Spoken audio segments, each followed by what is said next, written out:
C'est le soir. Dans un village de Bornéo,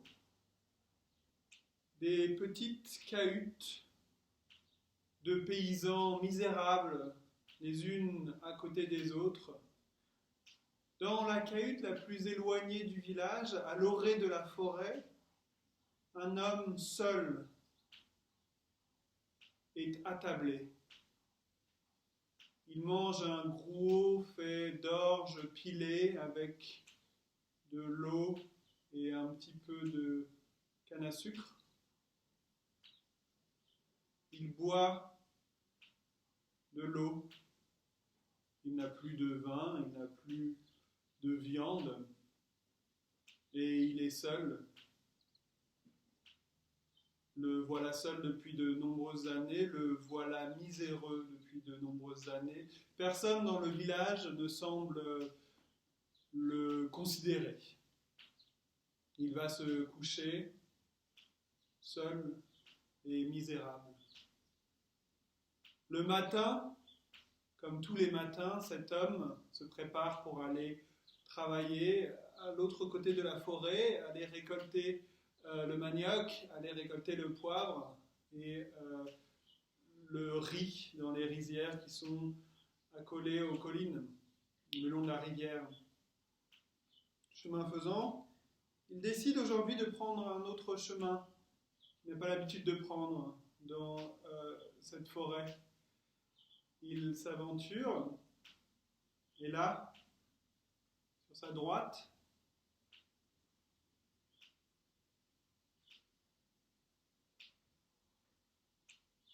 un arbre immense, un manguier qu'il n'avait jamais vu auparavant. Il s'approche intrigué, il pose sa faux par terre et il commence à grimper dans le manguier. Là, le vent s'est levé, une petite brise légère lui prend dans les cheveux et les odeurs des mangues fraîches lui parviennent aux narines. Enivré, il continue de grimper, il se prend dans les feuillages verts luisants de ce manguier et il accueille la première mangue qu'il trouve, la met à sa bouche et c'est succulent. Il continue sa montée et puis là,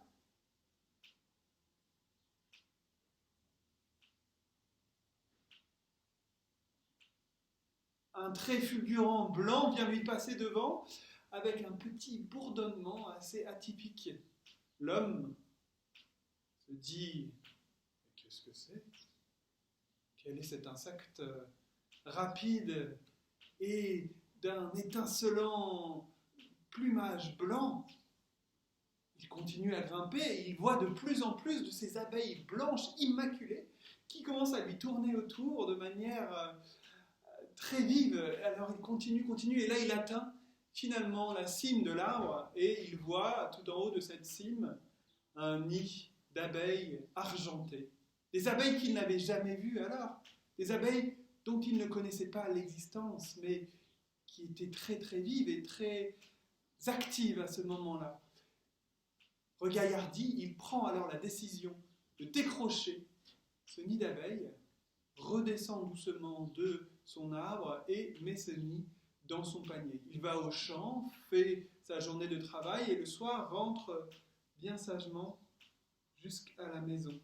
Il pose le nid, il mange, va se coucher. Le lendemain, il recommence à partir au champ après avoir admiré le nid qu'il a posé en haut d'une poutre, tout en haut de sa petite mansarde. Il va au champ, traverse la forêt, passe prendre une mangue en passant et cultive le champ, dur labeur, retourne le soir bien éreinté et fatigué par sa journée de travail. En s'approchant de sa maison, il commence à sentir un fumet très prégnant. Il sent une odeur magnifique de poisson grillé, accompagné de fougères fraîchement récoltées dans les bois et assaisonnées avec une sauce au hammock qu'il semble succulente. Il se demande, mais c'est pas possible, cette odeur ne peut pas venir de ma maison. Alors il rentre chez lui et il voit un plat magnifique de poisson et de fougères macérées et cuisiner avec amour. Ni une ni deux, car son estomac lui parle beaucoup plus que son cerveau. Il se met à table et engloutit ce festin avec délice. Il va ensuite se coucher avec 1000 questions en tête, mais surtout avec un sourire magnifique, car il vient de manger le meilleur repas qu'il n'a pas eu depuis des années. Le lendemain, il se réveille, il dit au revoir à ses abeilles en haut sur la poutre et il part au champ. En passant, il mange une mangue. Il fait toute sa journée au champ et il revient, et là, un autre fumé succulent sort de sa maison. Cette fois-ci, c'est un pécari qui a été cuisiné et avec ses petits légumes et son gruau de riz, une mangue fraîche et une salade de goyave. Oh, c'est succulent. C'est magnifique. Alors là, il va au lit, encore une fois, complètement enivré de cette bonne chair, et il commence à se poser des questions, à se demander comment, qui, quoi, pourquoi il y a tant de mets succulents quand il rentre chez lui. Et surtout, c'est étrange, depuis le moment où il a mis ses abeilles chez lui, ces mets semblent se succéder. Le lendemain, il part au champ, mais au lieu d'aller directement là-bas, avant de passer l'entrée de la forêt, il se planque, il se cache derrière un petit buisson. À peine est-il caché qu'il voit sortir de la maison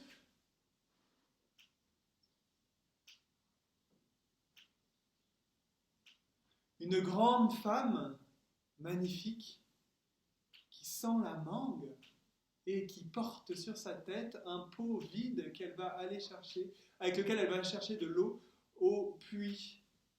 La femme partie, l'homme se précipite dans la maison, il va voir ce qu'il se passe.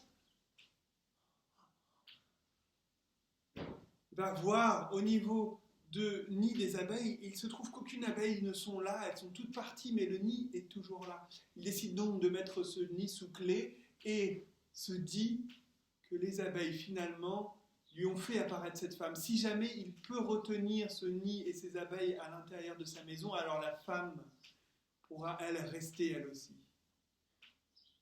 2 secondes plus tard, la femme arrive en furie. « Ah, mais qu'est-ce qui se passe, mes abeilles ? Qu'as-tu fait ? C'est mon nid, je suis la reine de ces abeilles. Tu ne peux pas faire ça, mes abeilles. Pourquoi as-tu fait ça ? Très cher, je pensais qu'en mettant ces abeilles sous clé dans mon coffre, tu allais rester ici pour toujours. Ah, c'est donc ça que tu veux. Tu veux que je reste avec toi. Il se trouve que je te trouve sympathique et j'ai envie de t'aider. Qu'à ça tienne, je veux bien rester avec toi à une seule condition. Tu ne diras jamais à personne que je suis une femme abeille. C'est promis, ma douce. Reste ici avec moi, marions-nous. Et je te promets, jamais, jamais je ne dirai que tu es une femme abeille. Alors, l'homme, le pauvre paysan malheureux, et la femme abeille vécurent ensemble. Quelque temps après, quelques mois, la femme tombe enceinte. 1 an et demi plus tard, un enfant naît, un petit enfant, avec les joues roses, tels des mangues mûres. Alors vient une grande fête, durant laquelle tous les hommes du village et les femmes du village viennent célébrer la naissance de cet homme. Et tout le monde, depuis que la femme est arrivée au foyer, ont de l'estime pour l'homme. Tout le monde le voit comme étant maintenant quelqu'un qui a de l'argent et qui a une femme aimante. L'homme qui commence à boire un petit peu de vin de palme commence à être de plus enorgueilli et il en vient à accouder à une table. Tu sais quoi ? Ma femme, c'est une femme abeille. Et là, un grand cri. À peine a-t-il révélé à son voisin, fier comme il est, et enivré comme il est par le vin de palme, que sa femme est une femme abeille, que celle-ci a disparu dans un grand cri.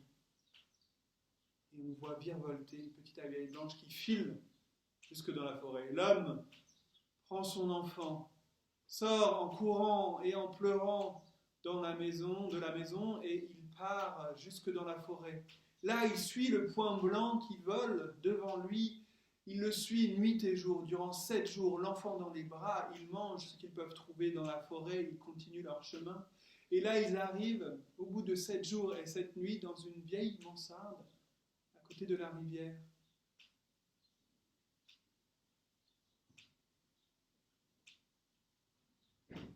L'homme entre, l'enfant dans les bras, et là, il voit en face de lui la femme abeille. Ma douce, ma chère, cela fait 7 jours que je cours dans la forêt en suivant ton signal. Cela fait 7 jours que je mange ce que je peux et que je suis à bout, mais vois-tu, je ne peux pas vivre sans toi, notre fils ne peut pas vivre sans toi. Je suis venu te supplier, s'il te plaît, restons ensemble. Mon cher et tendre, tu avais promis de ne jamais révéler à personne que je suis une femme abeille. Mais maintenant que tu es là, j'ai vu ta fidélité, j'ai vu ta ferveur pour notre amour. Laisse-toi venir à moi, laisse-moi t'accueillir. Et alors, l'homme acquiesce, il rentre dans la mansarde et la femme se transforme doucement. Le monde autour de lui se transforme doucement et cette mansarde qui était faite de bois et de paille devient un palais de cire. Chaque mur est maintenant un rayon avec de multiples alvéoles de cire sur lequel des abeilles magnifiques argentées s'activent. L'homme perd son enfant qui devient une larve. La larve va se réfugier dans une alvéole et les abeilles, toutes à leur activité, vont commencer à nourrir la larve. La reine des abeilles, la femme abeille, est maintenant magnifique au milieu de son palais. L'homme commence à vibrer.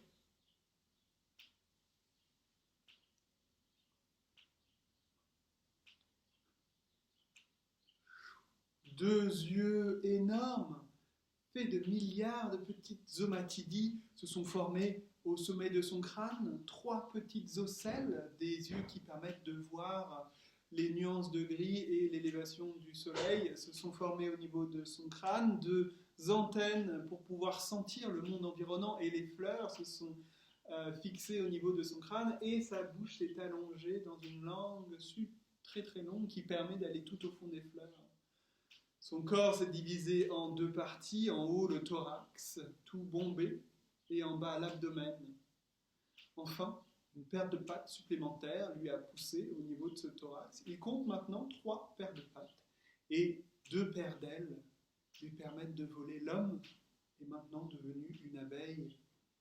La reine des abeilles lui dit « Suis-moi, viens avec moi dans mon palais, et ne t'inquiète pas. Jamais je ne dirai à personne que tu es un homme abeille. »